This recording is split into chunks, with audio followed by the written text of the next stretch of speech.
Welcome back. I'm Richard Hosnout, and I'm your host for the Wisdom Inspired Life podcast and this YouTube channel.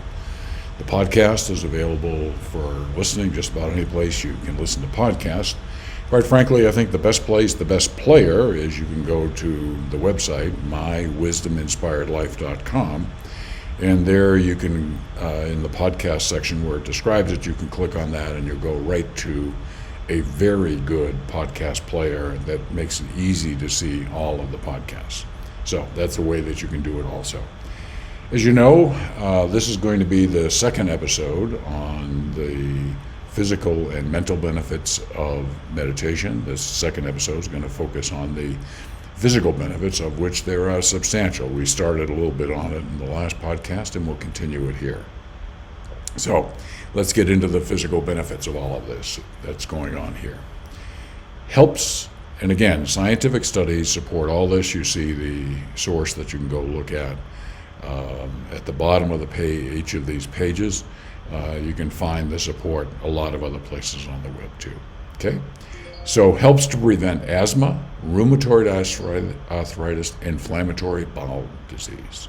Okay, and I'm not a doctor, but my strong sense from meditation is that the calming effect, the positive energy effect, that it strengthens your immune system. And that probably has something to do with its ability to fight diseases like this. Okay. It also helps to treat premenstrual syndrome and menopausal symptoms. Very specific points in life where you really wish you had some help, and meditation is one of those things that can help. And as I talked in the previous podcast, one of the benefits of meditation is, in many cases, it can be as good as medical drugs and even morphine when we talked about pain, but without the side effects. Oh, and also without the cost of it. Meditation is one of those extremely high-value activities that you can participate in, because you get all these benefits and it costs you nothing. Not many things in the world you can do and get all these benefits for nothing. Lastly, here on this page, it reduces the risks of Alzheimer's and premature death. Okay, doesn't eliminate, but reduces. Okay, helpful for patients diagnosed with fibromyalgia. Helps to manage heart rate and respiratory rate. Talked a little bit about that in the previous episode, where we talked about how it reduces blood pressure. Also, the corollary to that, it also reduces stress and anxiety, which are associated with that. So meditation is very helpful in that regard. There's also some evidence that it may help treat HIV and may help you to live longer. On that last one, there obviously needs to be more longitudinal studies, namely over time and controls and all that, to determine whether that's the case. But even the possibility of that for many people could be a major benefit. So the medical benefits already that I'm talking about here are adding up rather quickly, especially when you add to the previous ones. This was the first book, the first time that I realized the incredible power of meditation. Dr. Dean Ornish of Stanford conducted an extensive research study that concluded that they had a program for reversing, not healing, reversing heart disease. The only system scientifically proven to reverse heart disease without drugs or surgery. And while there are several components of the program, meditation is the cornerstone of that program. So this is reversing heart disease without using drugs or surgery. If you want a benefit from meditation as part of a program, this is it. This research was so prominent that it actually resulted in a 60 Minutes episode. And very importantly, other universities have conducted the same research and have been able to confirm the results independent of what was done at Stanford.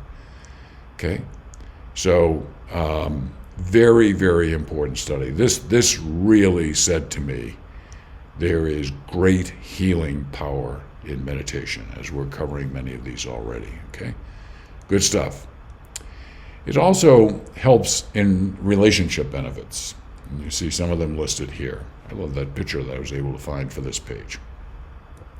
Loving kindness and meditation improves empathy and positive relationships.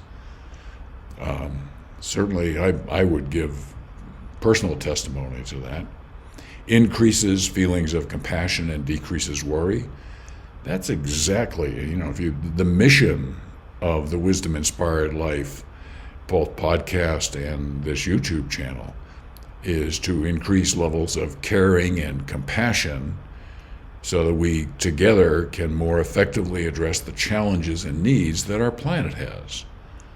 And meditation is one of those ways to increase compassion and caring. Also decreases in research studies feelings of loneliness, and boy, there a long list of benefits of meditation for kids and young adults. If you're interested in that, check it out. A lot of good stuff there.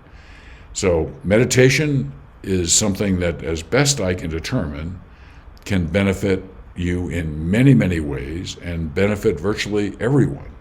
And again, with no side effects and at no cost.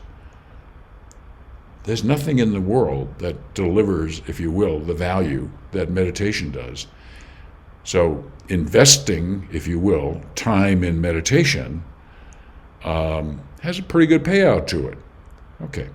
Now, I've addressed in the last two episodes the mental and physical benefits, but I want to remind you about what I consider really the greater benefit, life-changing benefit of meditation, and what this wisdom-inspired life is all about. And that is, meditation's greatest benefit is wisdom. We saw this in a few episodes ago. Intuition is the source of wisdom. And intuition, as defined by the great wisdom traditions, is the voice of our soul, that spark of divinity within us. It's the ability with intuition to know with certainty and without any knowledge inputs from our senses. And one of my heroes, Albert Einstein, you see, says, the only real valuable thing is intuition. It's that good, okay? Now, intuition is we access wisdom by developing our intuition. Again, intuition is something that all of us humans have, but it's latent and undeveloped in most of us. Intuition is not a gut feel or emotional sensing. That's not what intuition is. But if you want to develop your intuition and access wisdom, it requires quieting the mind. And meditation is absolutely the best practice to quieting the mind. And the intuition development benefits from experiencing peace and quiet, supported by deeper breathing and releasing, is what happens here. Okay? So, yes, talked about an abundance of mental and physical benefits that come from meditation. But at the heart of this is intuition is accessed through meditation, delivering to us wisdom, enabling us to live richer and better lives, and being able to be more caring and compassionate to help put an oar in the water to deal with these challenges and needs that we have on our home planet Earth. Okay? So, lots of importance and benefits to meditation.